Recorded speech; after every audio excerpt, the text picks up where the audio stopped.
In this video, we're going to take a look at the empirical rule and how we can break down the normal distribution and talk about it a little bit more in detail.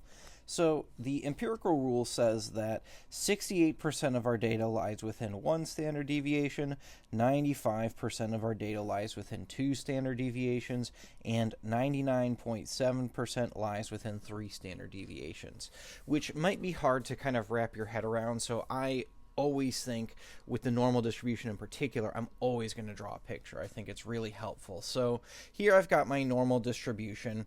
I know that for my normal distribution, the mean sits right in the middle. So here we'll use mu for the mean. And first off, it says 68% is within one standard deviation. So what that means is if I take my mean and add my standard deviation, so here I would have the mean plus a standard deviation, and then subtract the standard deviation, the mean minus the standard deviation. That's moving one standard deviation here to the left and one standard deviation here to the right. And what the empirical rule says is between these two values, if I look at just between those two values, that's going to make up roughly 68% of my data. So here is 68% of my data, and the mean, of course, is right here in the middle at the highest point of my normal distribution. And then I'm just going to continue this process on. So if I wanted to move from this point right here, the mean plus my one standard deviation, if I wanted to move to the right again, well, I'm adding another standard deviation. So this point right here would be the mean plus two standard deviations. And then similarly, if I wanted to move to the left, I would want to subtract a standard deviation. So here I've got the mean minus two standard deviations. And what the empirical rule tells me is that between these two numbers, between these two, we have 95% of our data. And these two, I think, are particularly important when we look at these two because this makes up the middle 95%. Anything that's further away on either the left-hand side over here or the right-hand side over here, we tend to call these values over here in the tail unusual because they have less than a 5% chance of occurring. So anything in those highlighted regions right there, we tend to consider those to be unusual data points just because they have less than a 5% chance of occurring. Some books might define it differently, but that's what I've seen most consistently, and that's what we're going to use in our class. And then if we complete this process one more time, adding one more standard deviation over here on the right, I have the mean plus three standard deviations for this point, and then the mean minus three standard deviations over here on the left. And if I look at between those two, we have 99.7% of our data, so nearly 100% of our data. Now, this is what the empirical rule says, but it turns out we can break this down a little bit more if we use the fact that the normal curve is symmetric. It's a really handy tool to use. So if I wanted to look at, let's say I wanted to know how much of my data lives right here in this particular section. Well, I could say, well, in this section right here, in this middle two, we said 68%. But I know that this part over here is a mirror image of this part over here.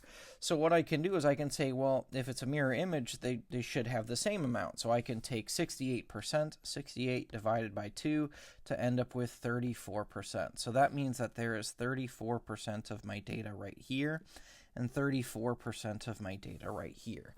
And I can kind of continue that process as I move to the left and to the right. Now, I do have to be careful here because when I go to move into the next section, so maybe I want to say, okay, well, how much of my data lives in this portion of my normal distribution? I cannot just take the 95% and divide it by 2 because we've already talked about the 68%. I would be counting that twice. I want to know just in this section right here. So if I wanted to do that, I have to count just the section, or excuse me, just the area in this portion of my normal distribution and this portion. Well, that should be fairly easy to do. I'm just going to take 95 minus 68. So over here, I'm going to take 95% minus 68%, and I should end up with, I believe, 27%.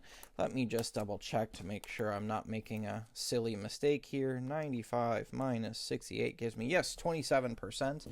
So that 27% lives split evenly between this area and this area over here. So now at this point, I can take that number and just divide it by 2 to come up with 13.5%. So that means that 13.5% of my data lives right here, and 13.5% of my data lives right here. If we continue this process on, we should be able to talk about all aspects of our normal distribution. So perhaps I want to move on to this section and this section of my normal distribution next. Again, I know that within 3 standard deviations, we have 99.7% of our data. So that's kind of our starting point here. 99.7%, but we need to take away the parts that I've already talked about, which is this 95% right here. I need to subtract that. So 99.7 minus 95 should give me 4.7%. And again, I know that that 4.7% is split evenly between this region and this region over here. So once more, I'm going to take that value divided by 2.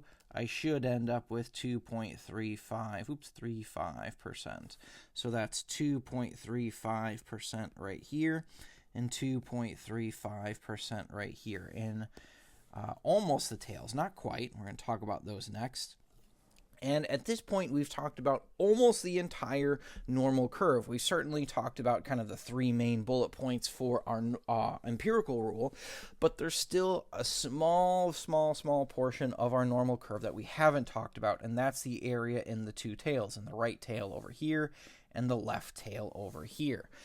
I know that under my entire curve, I should have 100% of my data because I know that the area under this curve is 1 or 100%.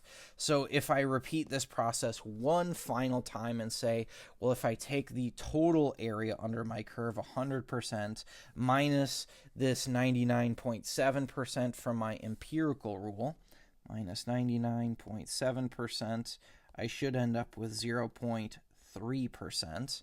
And then if I, again, take that 0.3% as of right now, that is split evenly between this region right here and this region way over here. So I want to take that and divide it by 2. So 0.3, take that number divided by 2, I have 0.15%.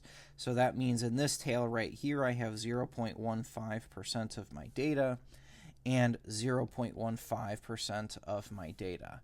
And all of this together kind of accounts for everything we can say about the normal curve with the empirical rule. And what this does for me is it makes problems involving the empirical rule very, very easy. I would have this chart copied down in your notes so that you can reference it as you need to, because it's a really, really handy tool to answer examples like we're going to see in the next video.